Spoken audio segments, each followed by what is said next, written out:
Ancient Egyptian doctors treated infected wounds with moldy bread, not as a last resort, as standard medical practice. 3,000 years before penicillin was discovered, they'd already found it. They just didn't know why it worked. Here's what they actually knew, how far they actually got, and why it wasn't just Egypt. Stick around. The ending involves a discovery buried in beer. To understand this, you need to understand what Egyptian medicine actually was. Not myth, not magic. Documented practice. Egypt had actual medical schools, actual specialists, dentists, surgeons, doctors who focused only on the eyes. This was one of the most organized medical systems in the ancient world, and they wrote everything down. The Edwin Smith Papyrus, surgical trauma, broken bones, head injuries. The Ebers Papyrus, nearly 900 remedies, diseases, treatments, spells mixed with real medicine. Some of it was superstition, incantations, charms, but buried inside it were treatments that actually worked, and one of them shows up again, and again, and again. Apply moldy bread to the wound. Egypt's climate made this almost inevitable. Hot, humid, bread spoiled within days. Mold wasn't rare there. It was everywhere, so doctors had constant, uncontrolled access to it, and they started noticing something. Wounds treated with moldy bread healed differently. Fewer infections, less swelling. Sometimes, no infection at all. They didn't know why. They just knew it kept happening. And bread wasn't the only trick they had. Egyptian doctors also packed wounds with honey. Honey is naturally acidic, low in moisture, hostile to bacteria. Modern medicine still uses medical-grade honey on certain wounds today. They were stacking multiple accidental antibiotics. Without a single microscope, they didn't understand germs. They didn't understand bacteria. Those concepts wouldn't exist for another 3,000 years. But they trusted the pattern, so they kept doing it, generation after generation, passed down as accepted medical practice. Quick question.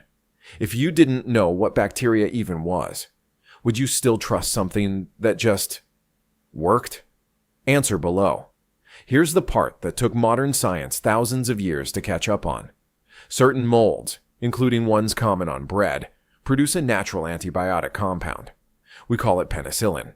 In 1928, a Scottish scientist named Alexander Fleming noticed mold-killing bacteria in a petri dish he'd left uncovered. It's taught as one of the biggest accidents in medical history. But Fleming didn't discover this. He rediscovered it. Egyptian doctors had already been using a crude, unrefined version of the same compound for roughly 3,000 years before he ever looked in a petri dish. But this wasn't perfect medicine. Far from it.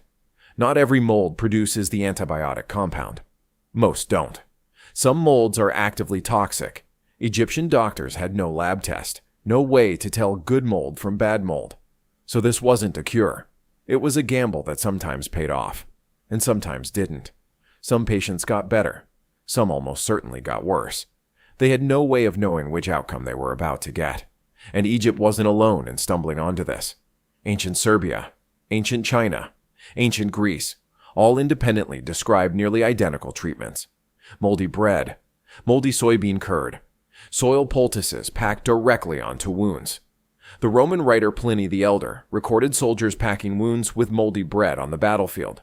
Different civilizations, thousands of miles apart, no contact with each other, all landing on the same accidental discovery, completely independently. And there's one case even stranger than bread.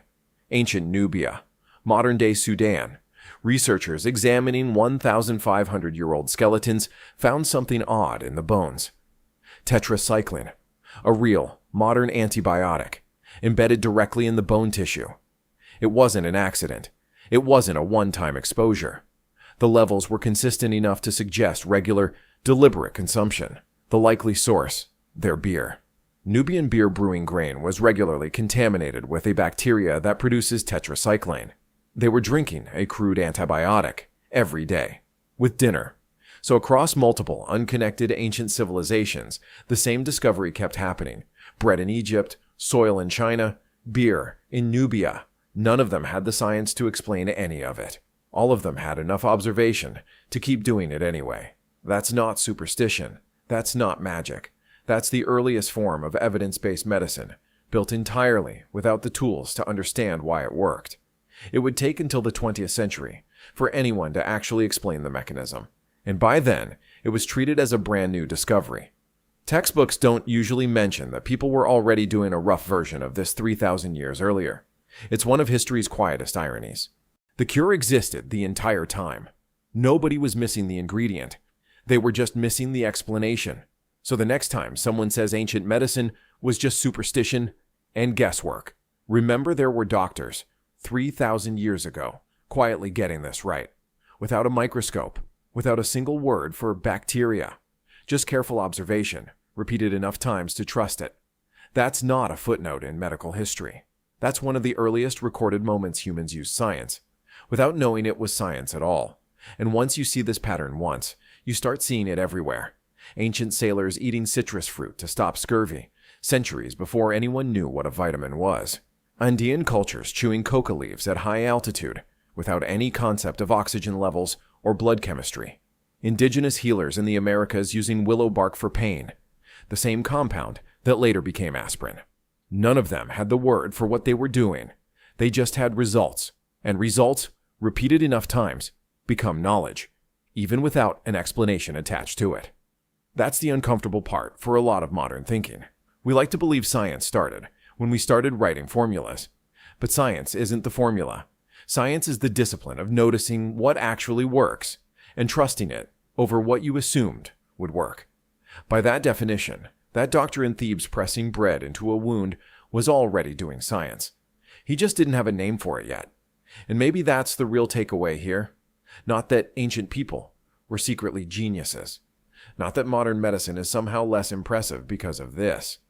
But that the line between primitive superstition and real medicine is a lot blurrier than most people were taught in school. Sometimes the difference isn't knowledge, it's just paperwork. It's just someone finally writing down the mechanism behind something people already knew was true. So somewhere in Egypt, 3,000 years ago, a doctor watched a wound heal that shouldn't have healed, and instead of shrugging it off, he remembered it. He repeated it. He taught it to the next doctor in line. And that chain, one small, unexplainable observation, passed down generation after generation. If history like this surprises you as much as it surprised me, subscribe. There's a lot more history that doesn't get taught this bluntly. And let me know. Should I cover the actual discovery of penicillin next, or the Nubian beer story in full?